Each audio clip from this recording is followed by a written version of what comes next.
ಅವ್ರು ಹೇಳೋದ್ರ ಪ್ರಕಾರ. ಯಾಕಂದರೆ ಗಡೀಪಾರಾದ ವಕೀಲರು ಬಂದು ವಕಾಲತ್ತು ಮಾಡೋದಕ್ಕೆ ಸಾಧ್ಯ ಇಲ್ಲ.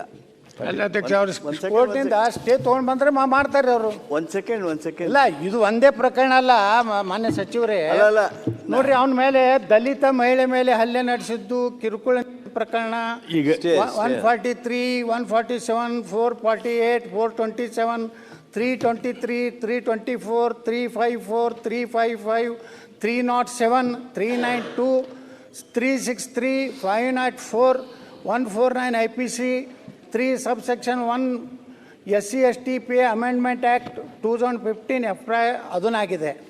ಅದ್ರ ಜೊತೆಗೆ ವಿಜಯಪುರ ಮಹಾನಗರ ಪಾಲಿಕೆ ಸದಸ್ಯ ನಿಶಾತ್ ಹೈದರಾಲಿ ನದಾಫ್ ಪತಿ ಹೈದರಾಲಿ ನದಾಫ್ನ ಕೊಲೆಗದ ಪ್ರಕರಣ ಜಲನಗರ ಠಾಣೆಯಲ್ಲಿ 30 case number 2023, crime number 143, 147, 148, 120B, 341, 114, 302, 149 IPC, 25 subsection 1. ಬಸನಗೌಡ್ರೆ, criminal ಎಲ್ಲ ಪ್ರಕರಣ ಮಾಹಿತಿ ಕೊಟ್ಟಿದ್ದೀರಿ. ಮಂತ್ರಿಗಳ ಉತ್ತರ ಇಂಥ ಒಬ್ಬ ಸರ್ಕಾರಿ ವಕೀಲನಿಂದ ನ್ಯಾಯ ಹೆಂಗ್ ಸಿಗ್ತದೆ? ಅವ್ರ ಮಂತ್ರಿಗಳ ಉತ್ತರ ಮುಗಿಲಿ, ಅದೇ ಹೇಳ್ತಾ ಇದ್ದೀನಿ. ಮಂತ್ರಿಗಳ ಉತ್ತರ ಹಿಂದೂ ಸತ್ಯ ಗಮನ ಸೆಳೆಯೋ ಸೂಚನೆ ಅವ್ರು ತೊಗೊಂಬಂದಾರ, 0 ಅವರ್ದಾಗ ಮಾತಾಡ್ಯಾರ. ಅದಕ್ಕೆ ಇಮಿಡಿಯೇಟ್ಲಿ ಮಿನಿಸ್ಟರ್ ಆಕ್ಷನ್ ತಗೊಳ್ಳಿ ಅಂತ. ಏನು ಒಂದ್ಸತಿ ಲಕ್ಷ ಇಲ್ದಂಗೆ ಆಗಿರ್ತಾವ. ಈಗ ಅವ್ರು ಅಪಾಯಿಂಟ್ಮೆಂಟ್ ಮಾಡ್ಯಾರಂದ್ರೆ ಅವ್ರಿಗೆಲ್ಲ ಗೊತ್ತಿದ್ದು ಮಾಡಿರ್ತಾರಂತೆ ನಾವೇನು ಹೇಳಿರೋದಿಲ್ಲ. ಈಗ ಅವ್ರ ಗಮನಕ್ಕೆ ತೊಗೊಂಬಂದಾರ, ಅವ್ರು ಹಿಂದೂ ತೊಗೊಂಬಂದಾರ, ಇಮಿಡಿಯೇಟ್ಲಿ ಅದ್ರ ಮೇಲೆ ಆಕ್ಷನ್ ತಗೊಂಡ ಅನೌನ್ಸ್ ಮಾಡಿಬಿಟ್ರೆ ಆಯ್ತು ಮಂತ್ರಿಗಳು. ಎಚ್ ಕೆ ಪಾಟೀಲ್ ಅಂತವರು ಸ್ವಲ್ಪ ಗಮನಿಸಬೇಕು. ಆ ರೀತಿಯ ವ್ಯಕ್ತಿ ನಿಮ್ಗೆ ಅಗತ್ಯ ಇದೆಯಾ ಅಂತ ಅಲ್ಲಿ ಪ್ರಾಸಿಕ್ಯೂಟರ್ ಆಗುವಂತ ಅವಶ್ಯಕತೆ ಇದೆಯಾ? ಬಹಳ ದರ್ದಿದೆಯಾ ಅಲ್ಲಿ? ಅಷ್ಟೇ ಅಲ್ಲ ಅಧ್ಯಕ್ಷ, ಅವನ ಬಹುಶಃ ಇಷ್ಟೆಲ್ಲ ಕೇಸಲ್ಲಿದ್ದವನಿಗೆ ಎಕ್ಸ್ಪೀರಿಯನ್ಸ್ ಇದೆ ಕೇಸ್ ನಡೆಸಲಿಕ್ಕೆ ಅಂತೇಳಿ ಏನಾದ್ರು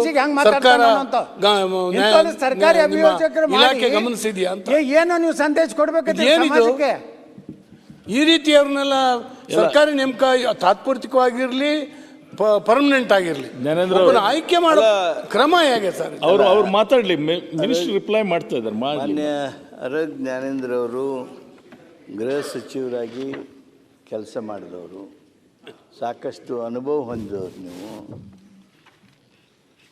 ನಾನು ನಿಮಗೆ ವಿವರವಾಗಿ ಹೇಳಿದೆ ಯಾವ ಸಂದರ್ಭದಲ್ಲಿ ಮಾಡಿದ್ವಿ. ಆಮೇಲೆ ಈ ವಿವರ ಅವ್ರು ಏನು ಹೇಳ್ತಾರೆ ಅವು ಯಾವುವು ನಮ್ಮ ಗಮನಕ್ಕೆ ಬಂದಿರೋದಿಲ್ಲ.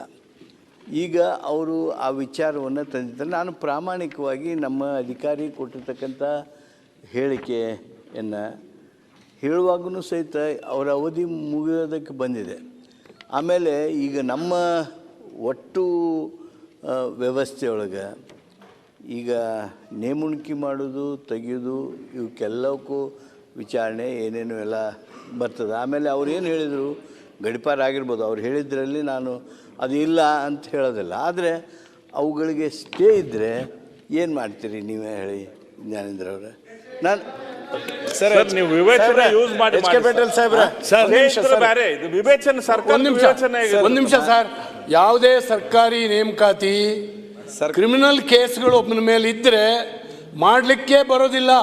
ನಿಮ್ಮ ಸರ್ಕಾರದ ಏನಾಗಿ ಈ ಅಧಿಕಾರಿಗಳಿಗೆ ಏನು ಇನ್ಸ್ಟ್ರಕ್ಷನ್ ಇದೆ ಗೊತ್ತಿಲ್ಲ. ನಾನು ಇವತ್ತು ಚೀಫ್ ಸೆಕ್ರೆಟರಿ ಒಂದು ಲೆಟರ್ ಕೊಟ್ಟಿದ್ದೀನಿ, ನಿಮಗೂ ಕೊಡ್ತೀನಿ. ನನ್ನ ಕಾನ್ಸ್ಟಿಟ್ಯೂನ್ಸಿ ನಿನ್ನೆ ಕೃಷ್ಣ ಬೈರೇಗೌಡರಿಗೆ ತೋರಿಸಿದೆ. ನನ್ನ ಕಾನ್ಸ್ಟಿಟ್ಯೂನ್ಸಿ ಒಂದು ದೇವಸ್ಥಾನಕ್ಕೆ ಧರ್ಮದರ್ಶಿಯಾಗಿ ಒಬ್ಬನ್ನ ನೇಮಕ ಮಾಡಿದ್ದಾರೆ, ಶಿವಮೊಗ್ಗ ಜಿಲ್ಲಾಧಿಕಾರಿ. 18 ಕೇಸ್ ಇದೆ, 2 ಸರಿ ಜೈಲಿಗೆ ಹೋಗಿ ಬಂದಿದ್ದಾನೆ, ಕೇಸ್ ನಡೀತಾ ಇದೆ. ಇದು ಯಾವ ಥರದ್ದು ಇದು? ಇವ್ರನ್ನೆಲ್ಲ ಮಾಡೋದಾದ್ರೆ ಹಂಗಾರೆ ಇದಕ್ಕಿಂತ ಮರ್ಯಾದಸ್ಥರು ಸಿಗೋದೇ ಇಲ್ವಾ ನಿಮಗೆ ಅಧಿಕಾರಿಗಳಿಗೆ? ಸರ್ ಇದು ಹೆಂಗಾಗುತ್ತೆ ಸರ್? ಒಂದು FIR ಆದರೆ ಏನಾಗುತ್ತೆ? ಸರ್ಕಾರಿ ಅಭಿಯೋಜಕರು ಬರೇ ಒಂದು FIR ಆದರೆ ರಾಜೀನಾಮೆ ಚಾಲು ಮಾಡ್ತಾರೆ. ಇಂಥ ಒಬ್ಬ ಗುಂಡ, ಇಂಥ ಒಬ್ಬ ಗಡಿಪಾರು ಮಾಡೋದಂತ ಅವನ ಭಾಷೆ, ಅವನ ಪ್ರೆಸ್ ಮೀಟ್ ನೀವು ನೋಡಿಬಿಟ್ರೆ ಬಹುಶಃ ಯಾವುದೇ ಒಬ್ಬ ಸುಸಂಸ್ಕೃತ ವ್ಯಕ್ತಿ, ಒಬ್ಬ IPS ಆಫೀಸರ್ಗೆ IAS ಆಫೀಸರ್ಗೆ MB ಪಾಟೀಲ್ಗೆ ಸ್ವತಃ ಬಾಯಿಗೆ ಬಂದಂಗೆ ಎಲ್ಲ ಶಬ್ದಗಳು ಉಪಯೋಗ ಮಾಡಿ ಮಾತಾಡ್ತಾನೆ. ಅಂಥವನು ಇವರು ನೇಮಕಾತಿ ಮಾಡ್ತಾರೆ. ಅವ ಇವ್ರಿಗೆ ಎಲ್ಲ ಸರ್ಕಾರಕ್ಕೆ ಧಮಕಿ ಕೊಡ್ತಾನೆ, ನೀವು ನಾನು ತೆಗೀತಾರೆ ಹೆಂಗೆ ನೋಡ್ರಿ ತಾನೆ.